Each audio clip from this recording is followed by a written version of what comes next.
de acordo com o segundo levantamento da safra de grãos 2020-2021, divulgado pela Companhia Nacional de Abastecimento, o Brasil deve alcançar a produção de 268 milhões de toneladas de alimentos, que representa 11,9 milhões de toneladas, ou 4,6% a mais do que a última temporada 2019-2020. Os números são animadores, mas para que essa projeção não despenque, é preciso também se preocupar com a irrigação dos campos, fundamental contra os períodos de seca. E para falar com a gente sobre este assunto, vamos conversar agora com o presidente da Federação das Associações de Arrozeiros do Rio Grande do Sul, a Federarroz, Alexandre Velho. Boa tarde, Alexandre, seja muito bem-vindo ao Conexão RS. Vamos começar explicando para a nossa audiência o que é a irrigação e como ela pode beneficiar a safra de arroz, a produção de arroz. Boa tarde. Boa tarde, Raí. É um prazer falar contigo e com os teus telespectadores. O que ocorre? Com relação ao arroz, nós temos atualmente uma diversificação, na verdade, de culturas.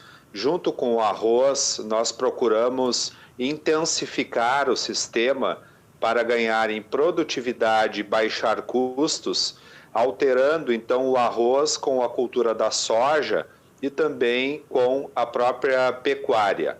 E para te ter uma maior segurança, principalmente com relação à soja, que depende, do clima diretamente, porque o arroz ele é irrigado, então tu coloca água na cultura e a soja depende da chuva.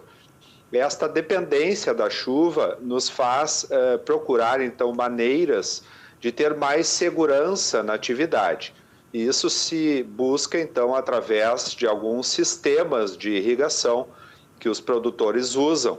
Principalmente aí eu posso citar o pivô central, que é usado, também o sistema de canhão, que se chama um sistema de aspersão, que tu puxa com uma bomba e tu joga na cultura, e também um sistema de inundação em áreas que são niveladas, em áreas de solo niveladas, e tu coloca então através de sulcos, através de espaços, vamos dizer assim, entre as plantas, tu coloca esta irrigação.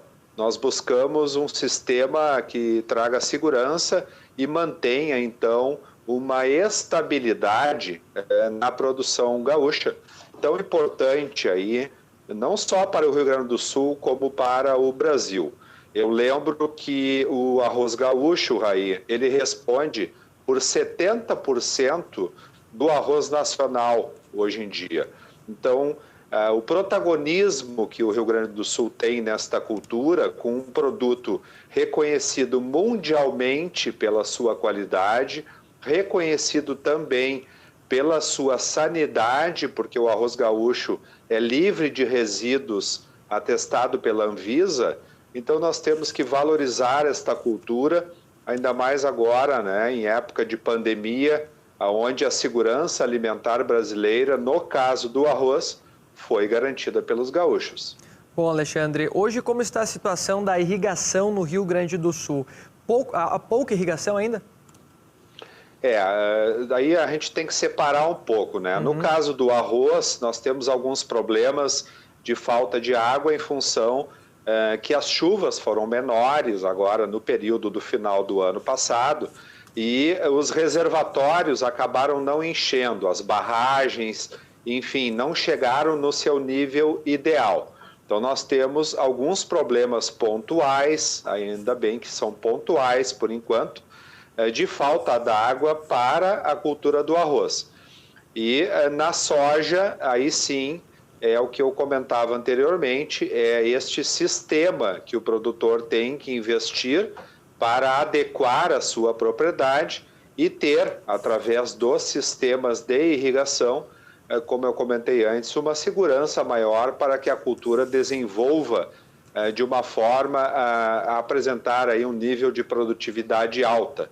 Eu lembro que a exigência em função do custo por hectare, tanto do arroz como da soja, existe uma exigência de uma alta produtividade Então o produtor, na verdade, quando produz pouco, ele acaba amargando prejuízo pelo custo alto da cultura e em função disso é que nós estamos buscando então estas alternativas para nos trazerem mais segurança.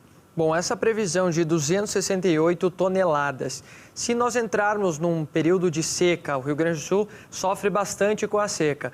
Esse número Sim. pode ser alterado também? A falta da irrigação pode prejudicar isso?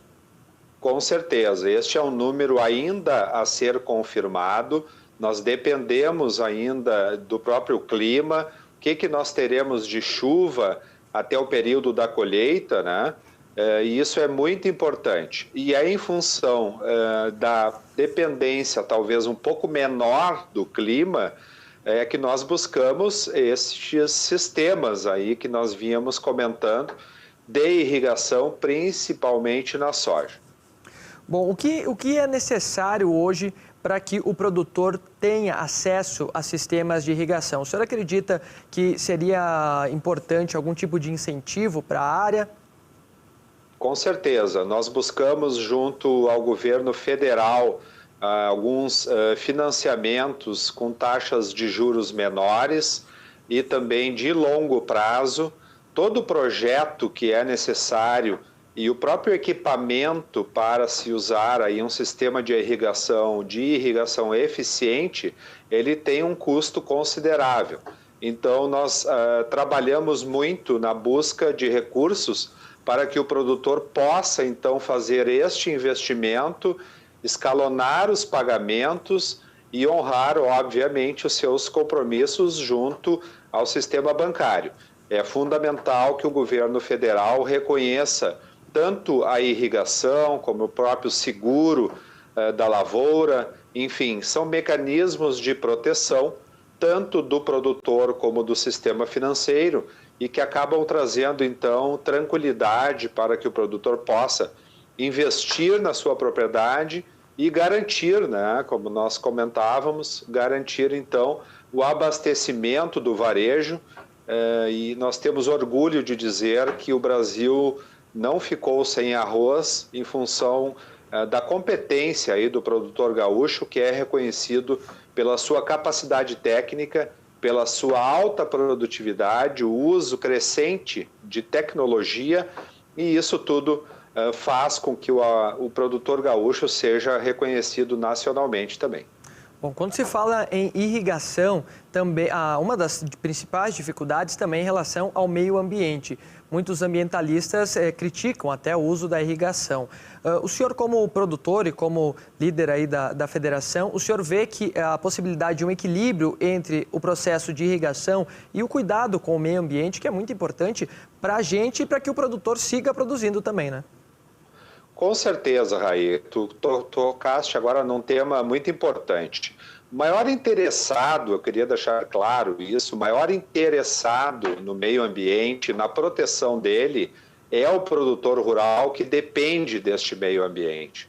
Então, na verdade, os sistemas de irrigação, eles trazem uma racionalidade no uso da água, eles são exatamente para que não haja desperdício, para que a gente use, então, de forma racional esta água que a gente tem disponível e, através destes sistemas, nós temos um menor uso com maior eficiência. É em função exatamente da questão ambiental que a gente busca aí estes investimentos em sistemas de irrigação. Bom, agora eu quero falar com o senhor a respeito do bolso do consumidor, que pesou e muito em 2020. Foi o assunto aí do ano, né? Por muitos meses, a alta do arroz, muita gente chegava no supermercado assustada. Essa previsão de alta da produção, alta da colheita, pode ajudar a diminuir este preço final lá para o consumidor no mercado? Muito boa a tua pergunta. Isso me dá a oportunidade de trazer um esclarecimento aqui à população. Na verdade, o arroz subiu, Raí, no varejo, no supermercado, ao consumidor, ele subiu em torno de 20%. Então, vamos aos números. O arroz custava, em média, antes desta alta, ele custava, em média, R$ 3,50 o quilo do arroz tipo 1, em média, no supermercado.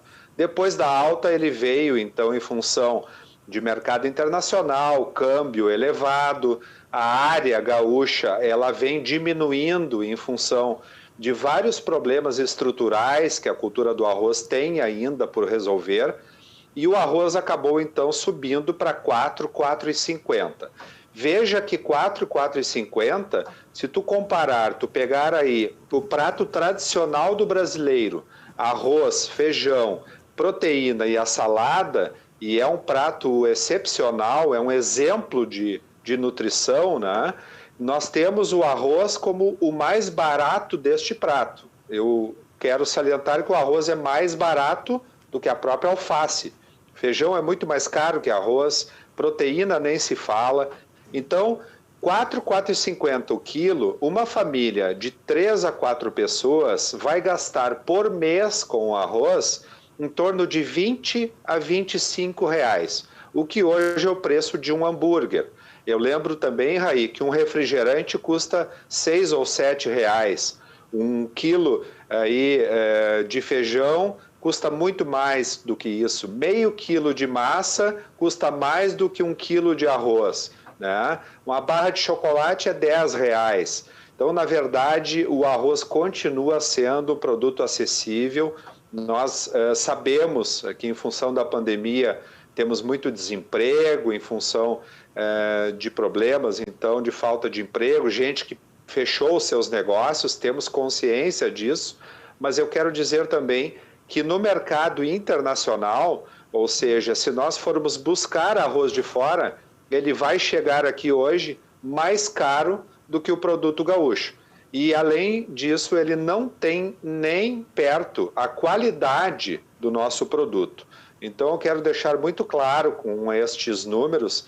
Outra coisa, o Diese de São Paulo calcula que a participação do arroz na cesta básica é somente de 2 a 3%. Então, o arroz, ele realmente continua sendo, eu afirmo, um produto barato com relação ao mercado mundial, com relação aos próprios produtos da cesta básica que nós temos no Brasil, e nós temos que valorizar esta cultura que, como comentei antes, acabou garantindo aí a segurança alimentar brasileira. Então, o senhor acredita que o preço deve seguir estável? O senhor apoia que esse preço seja mantido também, é isso, né? Se esse preço não se manter, nós vamos continuar reduzindo a área, mudando de cultura, plantando soja, indo para a pecuária e perdendo o interesse, porque na verdade é isso que tem ocorrido. Nos últimos 5 anos, Raí, a área gaúcha diminuiu 240 mil hectares no Rio Grande do Sul. E isso é em função da baixa rentabilidade até então da cultura. Agora, com a mudança de patamar nos preços, a área estabilizou e, consequentemente, eu acredito em preços para este ano muito parecidos com os preços que nós trabalhamos o ano passado. E eu quero salientar e reafirmar que este preço é realmente um preço ainda bem acessível ao consumidor. Perfeito. Alexandre, muito obrigado pela sua participação aqui no Conexão RS. Seja sempre bem-vindo. Muito obrigado pelo espaço, um bom trabalho, um abraço para vocês. Um abraço.